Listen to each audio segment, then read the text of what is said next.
Suddenly, he slapped me in the face. The loud slap echoed through the quiet room, and I felt a mix of pain and shame. My face burned, not just from the hit, but from the humiliation of being struck by someone I trusted and loved. Ryan's eyes were filled with anger as he stormed out of the house, leaving me there, shocked and heartbroken. I realized then that his violence and betrayal had changed everything forever. Hello, my name is Jessica Adams, and I'm 24 years old. For 6 years, I had been in a relationship with a man I believed was my soulmate, Ryan Miller, who is 25. We got engaged in April 2024, and I was over the moon, envisioning a future filled with love, laughter, and family. Our wedding was set for May 2025, a sentimental date marking the anniversary of when we first met. At that time, I thought my life was falling into place perfectly. Little did I know, I was headed for heartbreak. The excitement of planning our wedding consumed me. In July 2024, I eagerly dove into organizing the details, choosing a beautiful light blue and white theme for our spring ceremony. I spent hours scrolling through Pinterest, creating mood boards, and dreaming about every aspect of our special day. I researched caterers, florists, and venues, sending Ryan my favorite ideas. His responses were always the same: short, dismissive, and uninterested. "Looks good," he'd say, or just send a simple thumbs-up emoji. I convinced myself that he was just busy with work and that he wanted me to have free rein to create my dream wedding. But deep down, I should have seen the signs that something was wrong. Ryan's lack of involvement wasn't just about the wedding. His mother, Karen Miller, was a constant presence in our relationship. Ryan was an only child, and Karen had always been deeply involved in his life. At first, I admired how close they were, thinking it was a sign of his caring and family-oriented nature. But as time passed, I realized how suffocating her influence was. Ryan called her multiple times a day, seeking her advice on every little thing, from what he should eat for lunch to decisions that should have been between the two of us. He would consult her before talking to me, and I often felt like a third wheel in my own relationship. It should have been obvious that I was competing with his mother for his attention, but I kept telling myself it would get better. I believed that once we got married, he would finally put our relationship first. I couldn't have been more wrong. 2 weeks ago, I had a day I had been looking forward to for years: wedding dress shopping with my mom and sister. It was supposed to be a magical experience, one I would remember fondly forever. We visited several boutiques, trying on dress after dress, and then I found the one. It was an exquisite gown, elegant and timeless, that made me feel like a princess. Tears filled my eyes as I stood in front of the mirror, imagining myself walking down the aisle. My mom and sister admired how beautiful I looked, their faces glowing with joy. I couldn't wait to share this moment with Ryan. I sent him a picture of me in the dress, hoping he'd share my excitement. He replied, "It looks beautiful," and for a brief moment, I felt a wave of happiness wash over me. I didn't realize then that he had immediately shown the photo to his mother, setting off a chain of events that would turn my dream day into a nightmare. Karen, my future mother-in-law, saw the dress and was furious. She called me repeatedly while I was still out, but I didn't answer, thinking it could wait. When I got home later that day, feeling elated and full of hope, I was met with an entirely different reality. Karen had let herself into our house using the spare key we had given her for emergencies. She was sitting on our couch, waiting for me, her face twisted with anger. The happiness I had felt vanished in an instant. Karen stood up as soon as I walked in, and her voice was sharp and accusing. "You lied to me," she shouted. Confused and taken aback, I asked her what she meant. According to her, I had promised years ago to wear her old wedding dress, a dress that was not only outdated but honestly looked like it belonged in a museum. I was stunned. I had no recollection of making such a promise, and even if I had made a polite remark years ago, it wasn't a binding agreement. But Karen didn't care about my explanation. She called me a liar and said I didn't deserve to marry her son. Her words cut deep, and I was left standing there, shocked and hurt. I kept looking around for Ryan, hoping he would show up and defend me, but he was nowhere to be found. I tried to reason with Karen, but she refused to listen. Her voice grew louder, and her accusations became harsher. Eventually, I couldn't take it anymore. I walked to my room, feeling humiliated and defeated. Even with the door closed, I could still hear her shouting. After what felt like an eternity, I finally heard the front door slam. Moments later, Ryan came into our room, acting as though he had no idea what had happened. He asked me why his mother was so upset, as if he hadn't heard her yelling from wherever he'd been hiding. I felt a surge of frustration and disbelief. I explained everything, hoping he would take my side and comfort me. But instead, he sighed and started defending his mother. Ryan claimed that when we first started dating 6 years ago, I had admired his mother's dress and said I'd love to wear it. Maybe I had made a polite comment back then, but to promise I'd actually wear it on my wedding day? Absolutely not.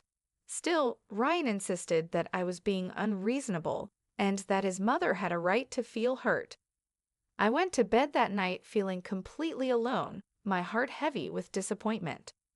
That night, I lay in bed, replaying every detail of the argument and wondering how everything had gone so wrong.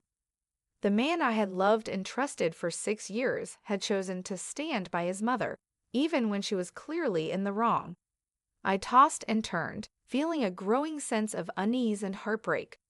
I thought about all the sacrifices I had made, all the times I had put his family's needs before mine, and for what? To be treated like a liar and an outsider in my own relationship? The next morning, I woke up to an avalanche of text messages from Karen. Each one felt like a dagger, filled with accusations and insults. She called me selfish and ungrateful, saying I wasn't worthy of marrying her precious son. Tears stung my eyes as I read through her hateful words. I couldn't believe that someone I had tried so hard to please could turn on me like this. I showed the messages to Ryan, hoping he would see how hurtful and cruel his mother was being. But instead of supporting me, he brushed it off. "She's probably just hurt that you don't want to wear her dress," he said dismissively. "Just give her some time to calm down." I couldn't believe what I was hearing. Karen wasn't just hurt. She was actively trying to sabotage our engagement and paint me as the villain. I felt a surge of anger and frustration. It wasn't about the dress anymore. It was about respect and support. It was about having a partner who would stand up for me, who would put our relationship first. And it was painfully clear that Ryan was not that partner. I tried to make him understand. I explained that this was our wedding and that I should feel beautiful and comfortable in the dress I chose. I even suggested several compromises, like wearing a piece of Karen's jewelry or incorporating some fabric from her dress into my veil. But none of it was good enough. Ryan remained stubborn, insisting that I wear the entire dress or risk being seen as ungrateful. It was all or nothing for him and his mother, and I was starting to feel like there was no place for me in this equation. The days that followed were filled with tension and arguments. Karen continued her campaign against me, sending nasty messages and even reaching out to some of my friends, trying to turn them against me. Ryan did nothing to stop her. In fact, he seemed to agree with her more and more, making me feel like I was the problem, the unreasonable one. I felt like I was losing my mind, like I was the crazy one for wanting to wear my own dress on my wedding day. Then came the moment that shattered everything. The tension between Ryan and me had reached a breaking point. I knew we needed to have a serious conversation, one that would determine whether our relationship was even worth saving. I waited until he got home one evening, determined to make him see my side. We sat in the living room, and I poured my heart out, explaining how hurt I was, how unsupported I felt, and how his mother's constant interference was destroying us. I reminded him that this was supposed to be our wedding, not an opportunity for his mother to relive her glory days. But instead of listening, Ryan grew defensive. "You're overreacting," he snapped. "This is about family, and the wedding isn't just for us. It's for them too." His words felt like a slap in the face, and I realized just how deep his loyalty to his mother ran. I tried to stay calm, but the frustration boiled over. I asked him, "Ryan, are you marrying me or your mother? Because it feels like you're more committed to her than to us." That question set him off. His face twisted in anger, and he started shouting, accusing me of being selfish and making a big deal out of nothing. I felt my heart breaking all over again. I told him that I was seriously reconsidering our engagement and that I couldn't marry someone who wouldn't stand up for me. He dismissed my concerns, acting as though I was throwing a tantrum. His indifference hurt more than I could describe. I tried to walk away, hoping to end the argument before it got worse. But that's when everything escalated. Ryan grabbed my arm, spun me around, and slapped me across the face. The impact was shocking, leaving a burning pain on my cheek and a sense of utter betrayal in my heart. I couldn't believe it. He had actually hit me. The man I thought I would spend my life with had resorted to violence. Tears filled my eyes, and I stood there stunned as he stormed out of the house, slamming the door behind him and retreating to his mother's side once again. I felt broken and numb. The physical pain of the slap was nothing compared to the emotional devastation. This was the final line he had crossed, and there was no going back. I knew then that I had to protect myself. I grabbed my phone and called my sister, Lauren. She came over immediately, horrified when she saw the red mark on my cheek. Her eyes burned with anger and concern, and she wrapped me in a protective hug. "You're coming with me," Lauren said firmly. Together, we packed a bag for me. I knew I couldn't stay in that house another second. My relationship with Ryan was over, and I needed to make sure he never hurt me again. As we left, I felt a mixture of relief and heartbreak, but I knew I was doing the right thing. The next morning, I knew it had to be done. With Lauren by my side, I went to the police station and filed for a restraining order against Ryan. I provided photos of the red mark on my cheek and the messages from Karen that documented the toxic behavior I had endured for so long. The process was both empowering and heartbreaking. It felt surreal to be taking such drastic measures against someone I had once loved deeply, but I knew I had to protect myself. Once the paperwork was filed, I made the difficult but necessary calls to cancel the wedding. I reached out to the venue, explaining the situation, and to my surprise, they were understanding and compassionate. They allowed me to transfer the deposit to another event, which I decided to use for an early birthday party. It felt good to turn something painful into a celebration of my newfound freedom and strength. The caterer, however, was less accommodating, and I ended up losing part of the money.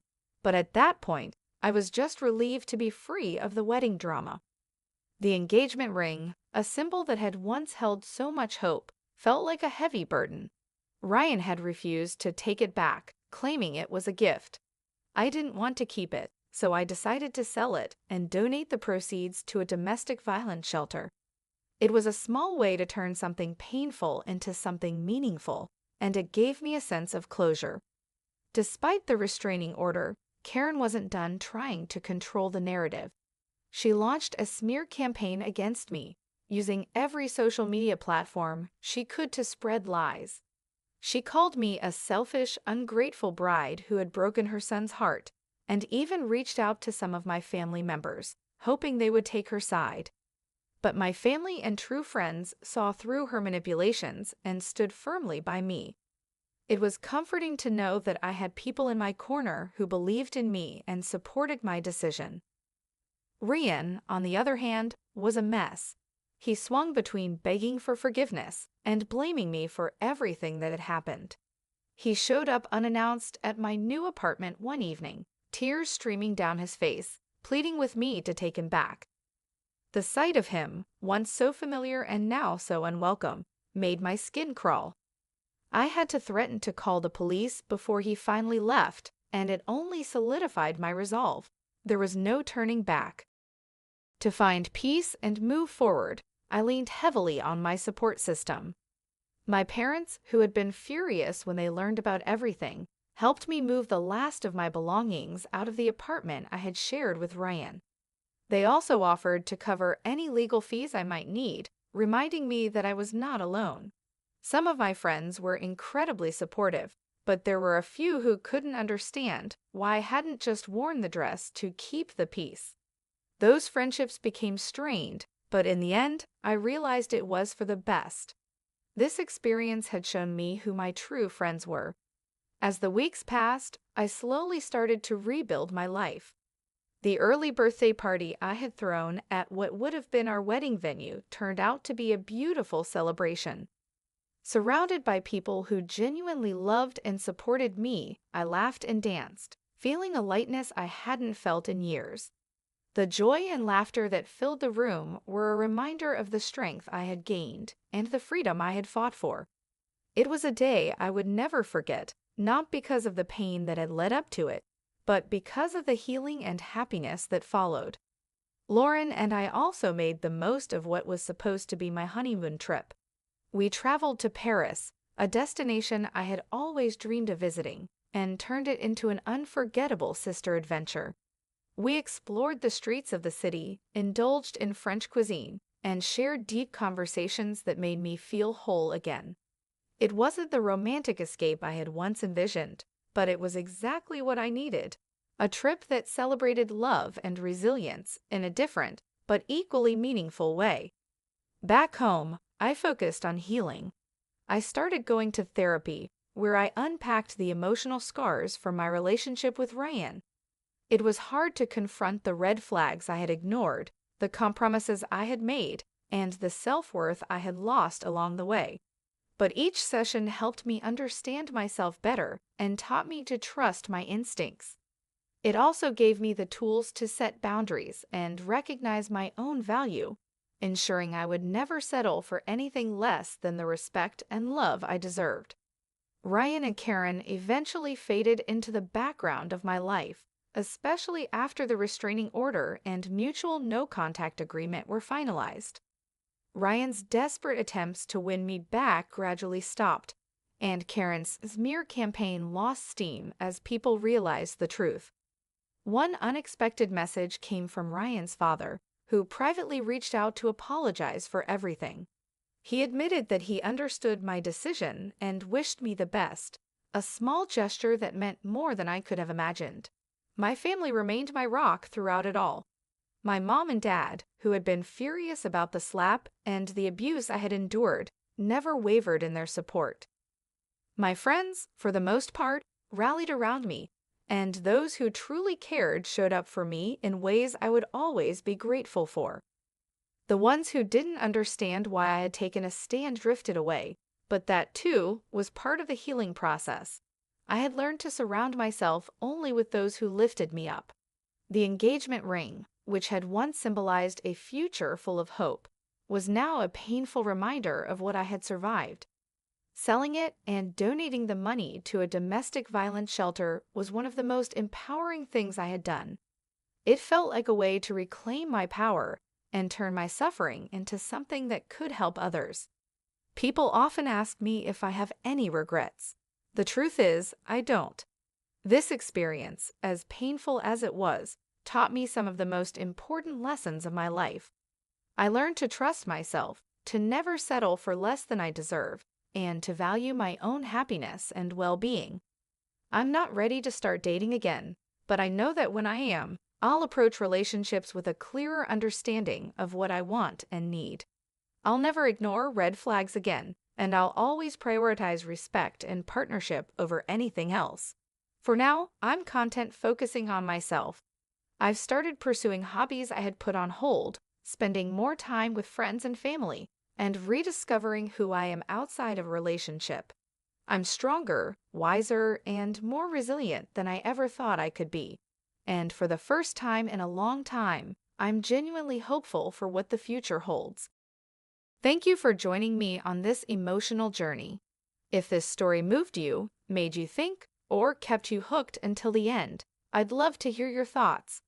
Please consider liking this video to show your support. And don't forget to subscribe to my channel for more captivating stories. Your comments mean the world to me, so feel free to share your reactions, favorite parts, or any feedback you have.